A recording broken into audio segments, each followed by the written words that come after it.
In this video, we're going to use the new N-Track meter to review how to monitor the audio level of your track. By the end, you should be confident using various meter modes to control the audio level at which you export your track so it's ready for major streaming platforms or sharing. Meter is available on N-Track Studio 9.7 for Windows, Mac, iOS and Android. In this video, we're going to use N-Track Studio for Android. The process will be the same if you're following along on other platforms. On the master channel of an N-Track project, let's click Add Effects, select the meter plugin. You can also add meter to individual tracks. We'll press play and listen to the example track.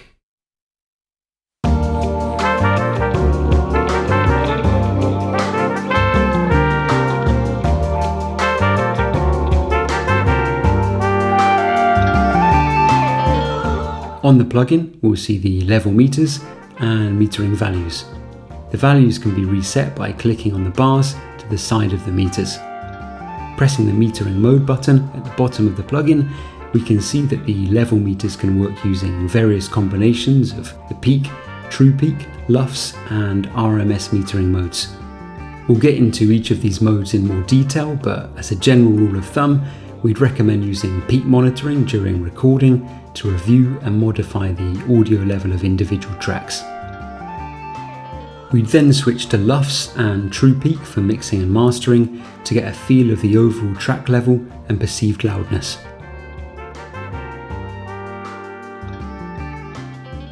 Before going in depth into the metering modes, it's worth mentioning that N-Track Studio for Windows and Mac have a set of level meters for each input stereo pair in view, then recording VU meters from the main menu. There's also a set of meters for each master output stereo pair in view, then playback VU meters from the main menu. So if you want to meter the input from an audio device or the master output, you don't need to use the meter plugin. You can just open the dedicated input or output meter window. The meter plugin may still be useful to check the level of an individual track, group or aux channel. In a nutshell, peak metering measures the absolute peak level of the waveform as it will be heard through speakers. Listening to our track, if the peak value stays negative and doesn't go above 0, we can be confident that no clipping or unintentional distortions will occur on the export. More technically, peak metering displays the absolute maximum, i.e. the peak level of the signal using the dBFS, decibels full scale unit. When working with digital audio signals that are going to or coming from hardware audio devices, you should be careful to avoid clipping, which happens when the signal goes above the maximum level allowed in the digital quantized representation of the signal, which is 0 dBFS. Levels above 0 dBFS will result in the top of the signal being chopped and will cause an annoying distortion. To avoid clipping when recording, be sure to adjust the recording level on the hardware audio device so that the level is always below 0 dBFS. For playback, you can adjust the master channel volume or use a compressor or limiter plugin to make sure that the master channel level is always below 0 dBFS. N-Track includes a soft clipping feature, which avoids clipping distortion in most cases, even when the signal goes above 0 dBFS, although it will still report that the signal is clipping. Let's hear the track with soft clipping active.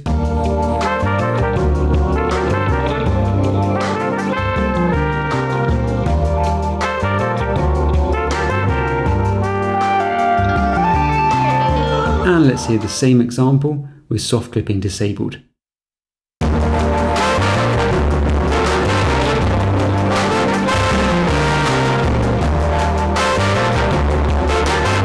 I'm sure you can hear the difference. The output sounds very distorted when disabling soft clipping.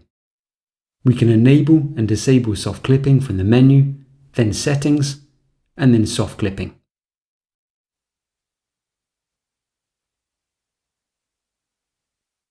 It can also be useful to mention that internal channels like individual tracks, instruments and groups can actually clip without causing any distortion, as long as the level is then brought back below 0 dBFS further down in the signal chain, bringing the master fader down, for example. Peak metering is useful to check if the signal level is within a good range, but is not generally useful to determine the overall loudness characteristics of audio. Peak metering may sometimes miss peaks that are between one sample and the next. True peak metering uses oversampling to transform the signal into a much higher sampling frequency, which allows us to check the level of the signal in between samples.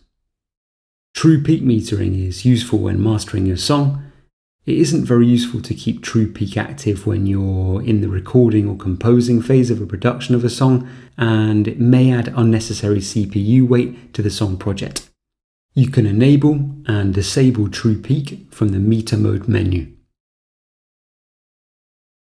When only peak metering was used, people tried to boost loudness as much as possible to gain an edge over competing tracks or broadcasts, in the process sacrificing dynamic range and making everything sound flatly loud. LUFS was designed in response to these so-called loudness wars and guarantees a standard loudness level between tracks, allowing the maintaining of a good dynamic range. LUFS stands for loudness units relative to full scale. It's a reference audio metering system that mimics how the human ear perceives audio signals and gives a reading that accurately reflects the loudness of a signal. You can use LUFS to ensure that a song you export meets the loudness specifications of music streaming platforms such as Spotify, Apple Music or YouTube, and even cinema, TV and radio. LUFS generates multiple readings. There's LUFS M, where the M stands for momentary. This measures the perceived loudness in the latest 400 milliseconds, so slightly less than half a second of the signal, and is shown graphically in the N-track level meter. LUFS S, where the S stands for short term, measures the perceived loudness in the latest 3 seconds of the signal, and is reported as a number in the LUFS section of the N-track level meter. Despite the name, LUFS S gives a longer range reading compared to LUFS M, 3 seconds versus 400 milliseconds. LUFS integrated gives a total reading for the entire signal that has been played back so far. This is the number to keep an eye on, as most music publishing platforms specify a LUFS integrated range that the audio you submit needs to meet. As an example, Spotify recommends the target loudness level of your master to be at -14 decibels integrated LUFS. LRA stands for loudness range and is an indication of the dynamic range of a signal. A song that is always very loud will have a low dynamic range, while a song that has some loud parts and some quieter ones will have a greater LRA.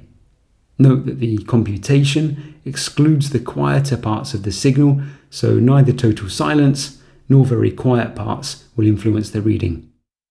During the first 30 seconds from the last reset, the LRA figure is not yet settled and is shown in grey. LUFS and the LUFS integrated value are normally used when you master your song. It isn't very useful to keep LUFS mode active when you're in the composing and recording phase of a song production, and it may add unnecessary CPU weight to the song. RMS stands for root mean square. In contrast to peak metering, RMS measures the average energy of a signal instead of the peak signal amplitude, and is consequently more suited to measuring the perceived audio loudness. N-track is compatible with Bob Katz's K system to measure loudness using RMS. You can switch between the K20, K14 and K12 modes in the VU meter settings menu on mobile and desktop versions of N-track Studio. As RMS is not as standardized as LUFS and doesn't include filtering to mimic the frequency response of the human ear, we recommend using LUFS instead of RMS to measure the perceived loudness.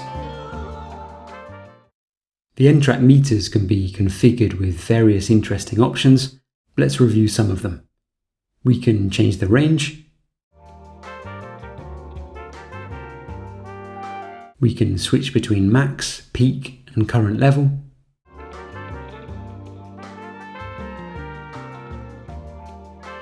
Let's change the appearance.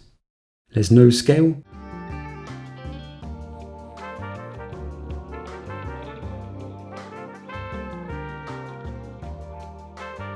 and detailed scale options.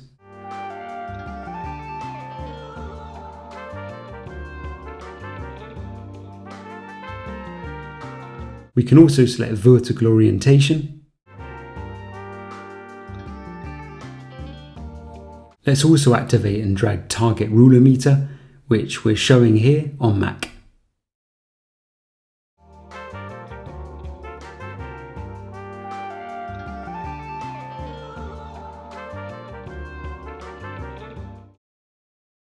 The N-Track meter has a useful scan button that you can use to quickly scan the whole project and get a reading on the various metering levels, instead of having to wait for the song to play in its entirety.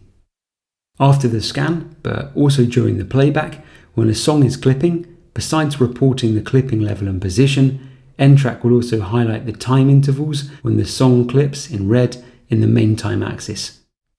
Here's what a clipping region looks like.